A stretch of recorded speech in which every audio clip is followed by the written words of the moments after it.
Il 6 maggio 2014, presso il Novotel di Mestre, si è tenuto un convegno degli autoriparatori di Confartigianato Imprese del Veneto riguardo i nuovi scenari europei sulla revisione dei veicoli. Si è parlato della nuova direttiva europea che deve essere recepita dallo Stato italiano. Sentiamo l'eurodeputato Antonio Cancian, uno tra i maggiori sostenitori dei diritti degli autoriparatori artigiani in Europa.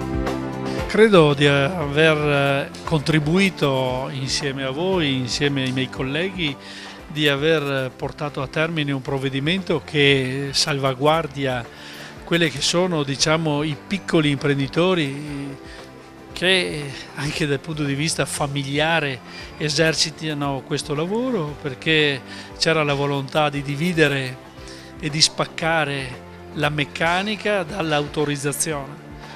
Non lo abbiamo fatto per i gruppi ferroviari importanti, per altre ragioni non vedo perché dobbiamo rompere, diciamo, questa antropologia familiare su questo lavoro. Quindi credo che alla fine il risultato sia corretto, dove abbiamo garantito di più la sicurezza e nello stesso momento abbiamo dato la possibilità in questo momento particolare a queste piccole imprese di poter continuare il proprio lavoro senza rompere nessun disegno.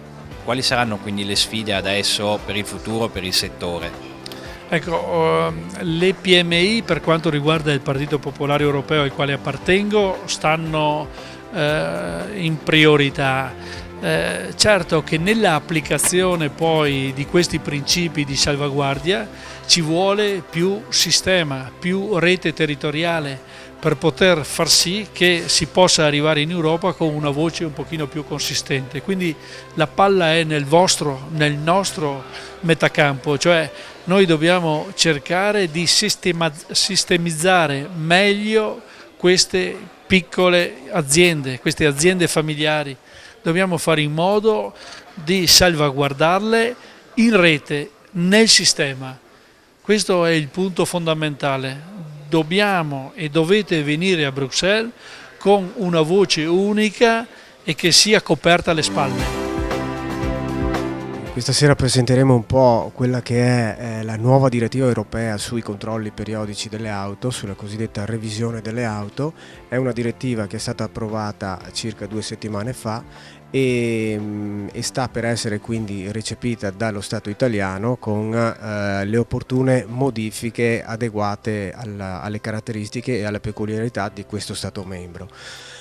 Comporterà alcune differenze circa i controlli, gli aspetti tecnici delle prove, e alcune differenze ci saranno sul ruolo e sulla qualifica dell'ispettore tecnico, che verrà così chiamato, e sull'organo di controllo che andrà a fare le verifiche sulla regolarità dello svolgimento delle revisioni da parte dei centri di revisione stesso. Sostanzialmente questo come modifiche all'attuale vigente regolamentazione.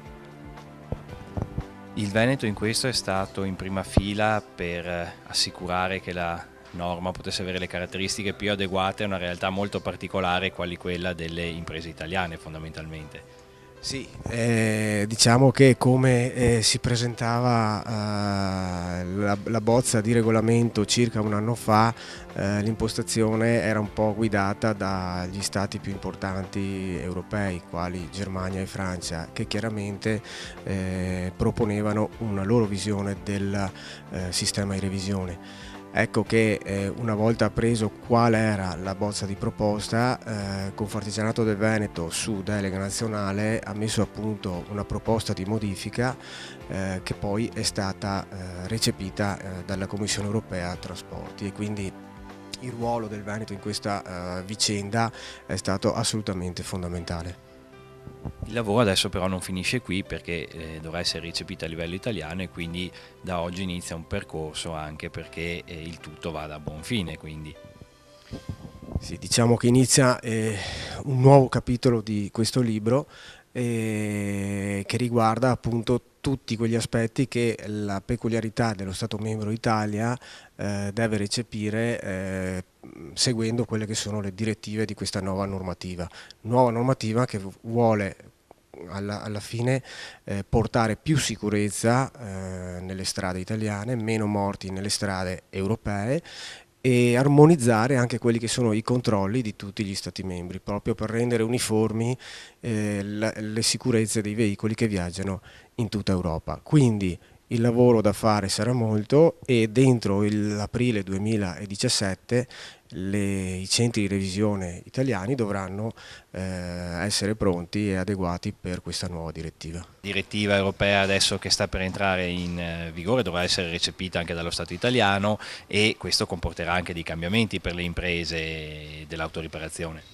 Sì, sì e no, le vetture ci sono, continuano le loro percorrenze. Io credo che quando si parla di sicurezza stradale e di rispetto dell'ambiente vanno rispettate delle regole per consentire proprio il raggiungimento di questi obiettivi che sono nelle altre direttive dell'Unione riguardante l'accesso alle informazioni per la libertà di riparazione.